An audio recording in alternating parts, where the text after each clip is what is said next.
let's get into the USF preview here, make our predictions. I mean, last Thursday night, USF destroyed Boise State. I mean, I don't think there's any other way to put it there. They go out and beat them 34-7. Now, this is a game, I mean, I think this kind of just got away from Boise State. Like, I'm actually really shocked here looking at the stats. Maddox Maxson passed for 225 yards and 1 touchdown. I didn't realize he went for over 200. Extremely inefficiently, though. 46 attempts. So yeah, that's what I'm saying. 4.9 yards per attempt.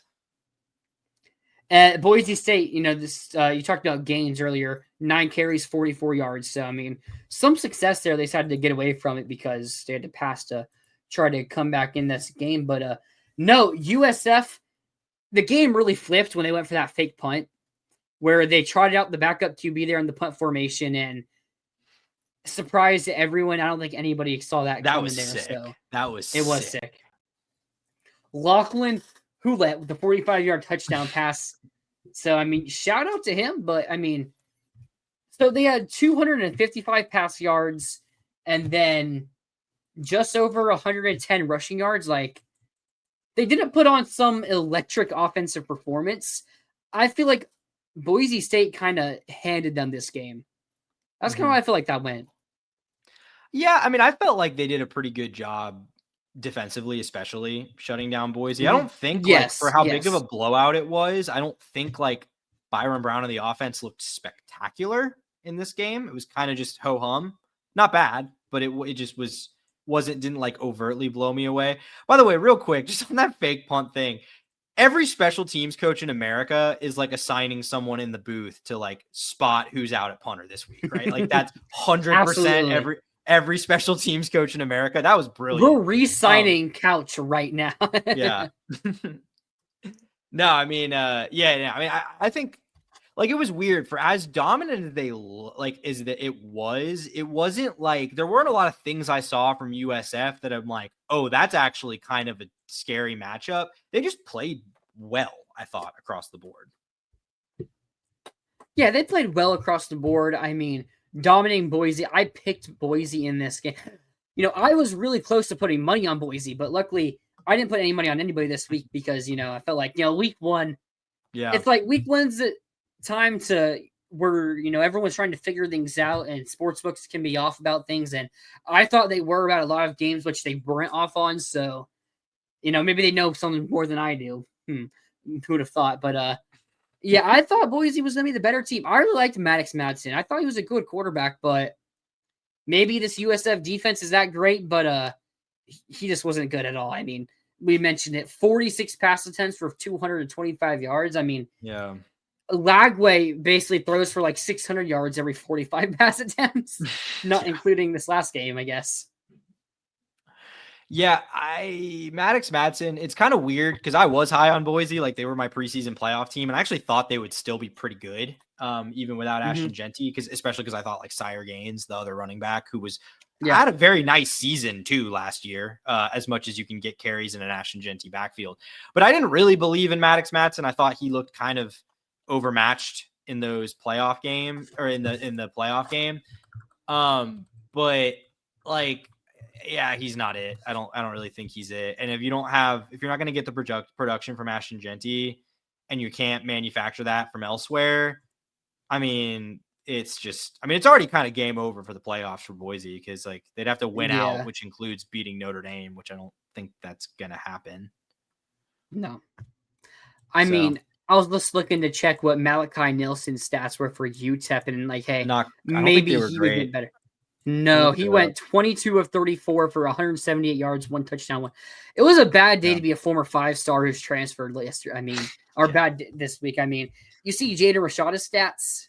Oh, dude, it was bad.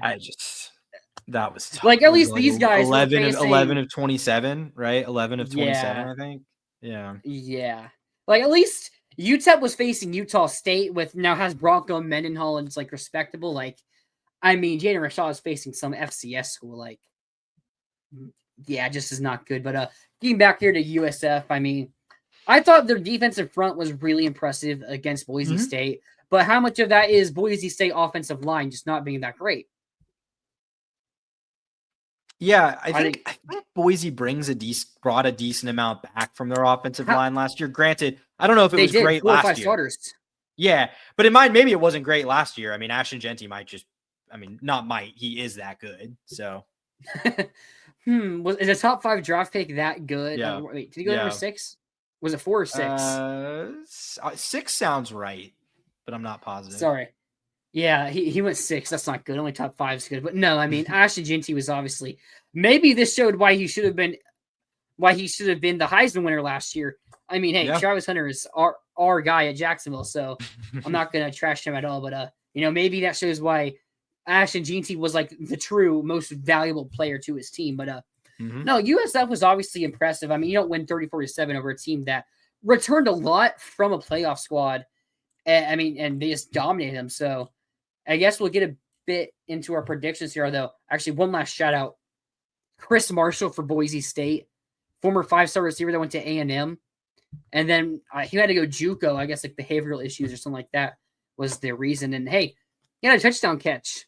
I think it's pretty cool to see some of these 5-star guys that kind of just forget about. And I mean, this one had to go JUCO for a couple of seasons, I'm pretty sure. So having a touchdown catch is something nice to see. Yeah, for sure. I mean, I think looking at USF though, like, I don't know, like, yeah, it wasn't, again, there wasn't like anything here that had me actually like scared or anything like that going into this game. It's just like, this is a program I feel like under Alex Golesh that it's been like a lot of potential and a lot of hype, but like not really a lot to actually back that up. It's been like playing competitive, which to be fair, it's been from playing competitive in games exactly like this one, the one that are this weekend against Florida. So, buyer beware on that one, I suppose. But I mean, like this to me was just a like finally something that they actually did. Like, I mean, I wouldn't say they're the playoff favorite. I think that's pretty clearly Tulane now, but I mean, they're easily in the mix. I think as much as anyone that's not Tulane right now. Yeah. I mean, they're not because of the schedule. They're not because of the schedule because they have Florida and then Miami. So they're not actually going to be in a position. But like in terms of being a playoff caliber team out of the G5, I think it's possible.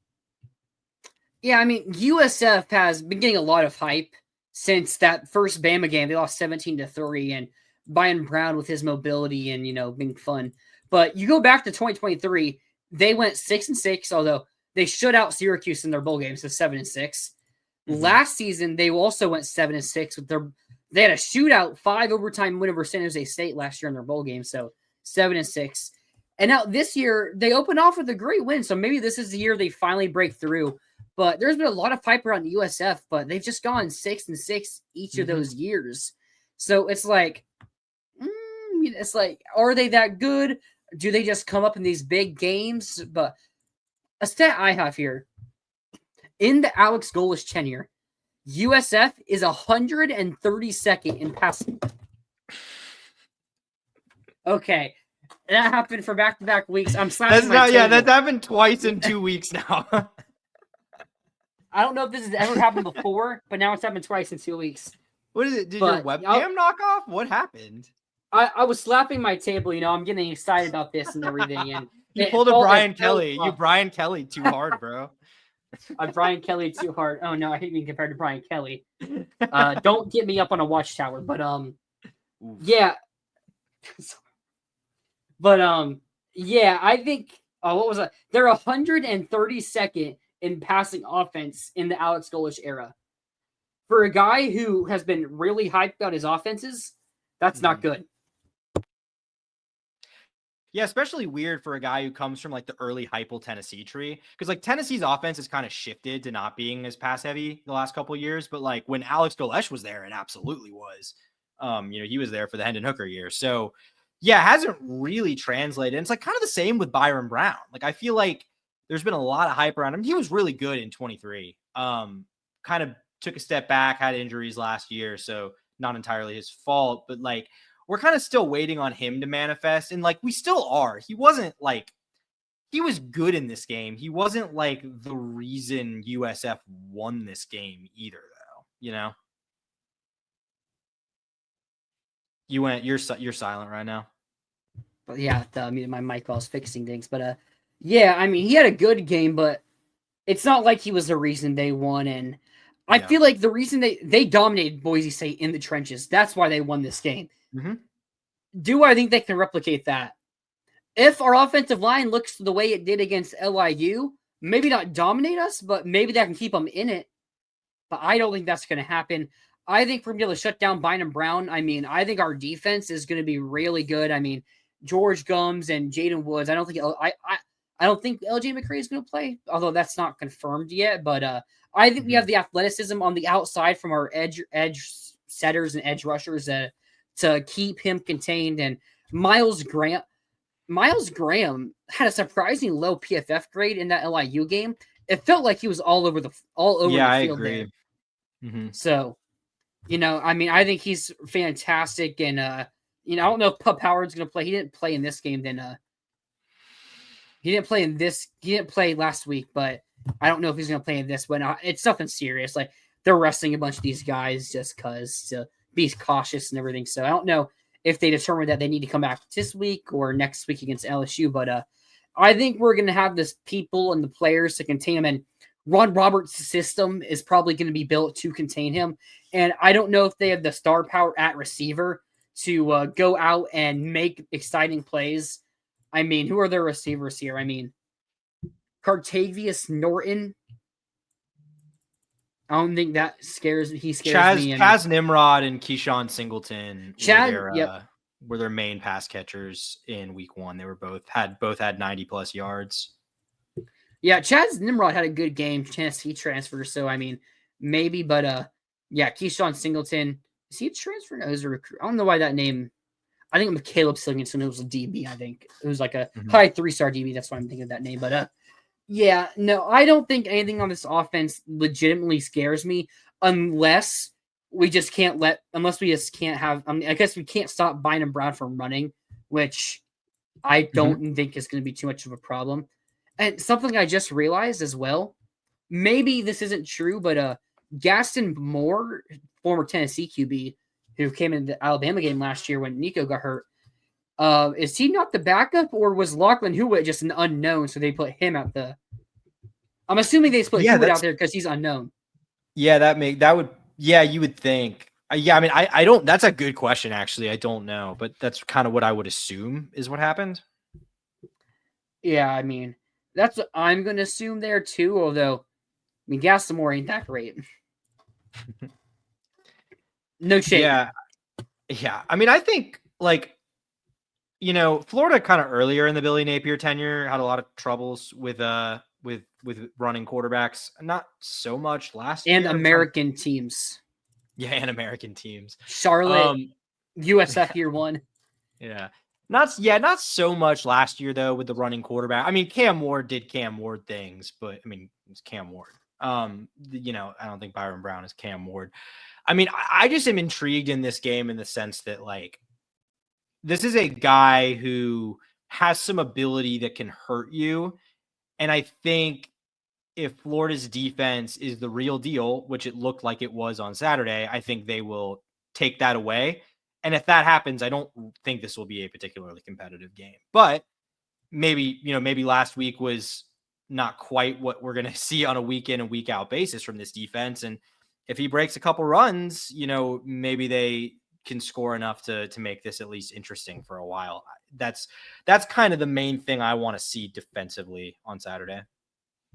I was just giving an interesting little note here, which I'm checking to see if it's true, that USF's offensive line is from a 247 talent composite ranking higher rated than Florida's, but I'm checking this and it's just not true.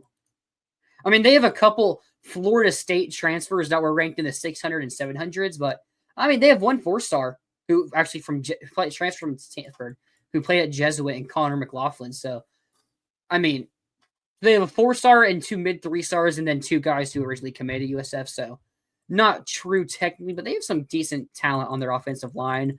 I don't foresee our defensive line struggling with this, even if Caleb Banks doesn't play. Although I've heard Caleb Banks probably might play in this one, so we'll see what happens there. But yeah, I'm not too worried about that USF offensive line. Honestly, assuming this is not a battle and Florida can win it relatively easily, I honestly wouldn't mind seeing more of the depth interior guys. I mean, obviously you want Caleb Banks back on the field, but I thought we saw some really promising things, like you mentioned earlier, from like Brandon Bett. Makai Boyro, Mbachu got on the field a little bit. So like we saw some guys, make an impact. And I thought they all, I mean, I'm not going to pretend I was watching all of them in detail, but it seemed like they all were doing their jobs and belonged when they were out there.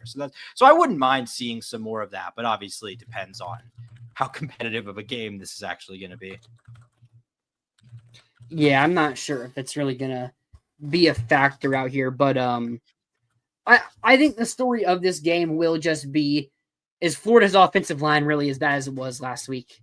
Because I don't think it's going to be. And if it's not Florida, I don't think we have too much trouble in this game. I don't see too much in their offense. I mean, we look at their defense here. It's like, do we really think... Okay, I guess here's the question. Are you more worried about USF's defense? Or are you more worried about our offense? Wait, say that one more time?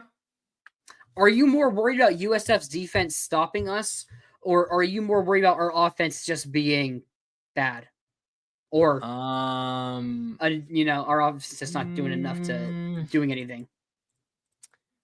I think I'm more worried about it being bad in the sense that, I guess, insofar as I don't think USF is going to line up and stack the box and stop Jaden Baugh. I don't think that's going to happen. So okay, I'm sorry. In the comments, you got to defend yourself. He must be on payroll. That's what Rob Sal's on the payroll here. I'm him. Tyler's on the payroll. He's not sharing any of that with me, probably because I'm too much of a hater. I don't get it. An inferior team that went 3-7 last year caused 7 key pressures against our appraisal line. You seriously have no OT. I like Curry. Curry's not offensive tackle. Bryce Levette was actually Bryce Levette. Austin Barber was actually the highest grade offensive tackle. Jake Slaughter was also graded in the 90s. I don't know if he was highest grade center or not, but he was also graded in the 90s. And then Kearney and George were graded pretty highly in the 70s. Harris also graded pretty well in the high 60s, I think. So they graded pretty well. Levette was the only one who didn't grade too highly, but Levette has played good, meaningful minutes. Okay, give him his chance, bro. Don't throw him into the river after one game. Just because he has one bad race doesn't mean you need to put him down, okay? Yeah, if you weren't in earlier, my kind of take on the offensive line is I don't think it was good. I mean, it wasn't what you want to see, but I don't think I'm not sounding the alarms yet either, just because it's one game and we'll see. But I mean, certainly, like I said, it's something to monitor. 100%, it's something. When I'm watching post snap against USF this week, I'm going to be watching the offensive line. That's what I'm going to be looking to see. So, and in the second half, blocking was much better. Yeah. So I also think honestly everything was a part of sandbagging. It was a part sandbagging as well by this not playing with the intensity that I expect them to play with when games actually matter. Mm-hmm. Rob, I do think our O line will wear USF's D line down. We score late touchdowns to make the game look worse than it was. I think that's probably a pretty common. I think that's very possible. I think that could very easily happen. I think that's the most common take I've seen among people here, actually. So yeah, fair enough. Sorry, you can continue now. What was I continue on? What were we even? I forgot where we were going down. It's getting late, y'all. Sorry. Yeah, it's getting late. Honestly, I was asking you if you're more worried about our offense being bad, or if are we worried about their defense stopping us.